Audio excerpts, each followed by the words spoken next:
নমস্কার সবাইকে, চলে এলাম আমার একটা নতুন ব্লগ নিয়ে। এখানে দেখতে পাচ্ছেন এটি রাস পূর্ণিমার দিন দুপুরবেলা আমরা চলে গিয়েছিলাম মধ্যমগ্রাম। আমি এবং আমার বান্ধবী, আমার এক পরিচিতার বাড়ি। এনার সাথে আমার ট্রেনে আলাপ, দার্জিলিং থেকে ফেরার সময় আন্টির সাথে আলাপ আমাদের। তো তাদের বাড়ি সেদিন পুজো ছিল, তো সেই জন্য আমরা গিয়েছিলাম। এই যে দেখতে পাচ্ছেন এখানে ঠাকুর। তো সেদিন রাস পূর্ণিমার দিন পুজো হয় এবং দুপুরে সেখানে একটি ছোট্ট খাওয়া দাওয়ার অ্যারেঞ্জমেন্টও ছিল। তো আন্টি আঙ্কেল এবং তার ছেলে, এই যে দেখতে পাচ্ছেন লাল পাঞ্জাবি পরা, এটি ওনার ছেলে।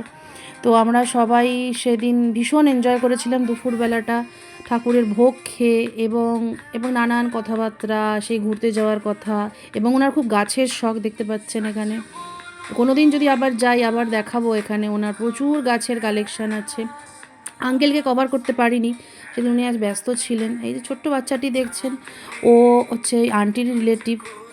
তো এই যে দেখুন, অল্প একটু গাছের আমি ভিডিওটা তুলতে পেরেছি। আরও নানান গাছ আছে, পরে আর একদিন ভিডিও করব, দেখাবো। নমস্কার সবাই।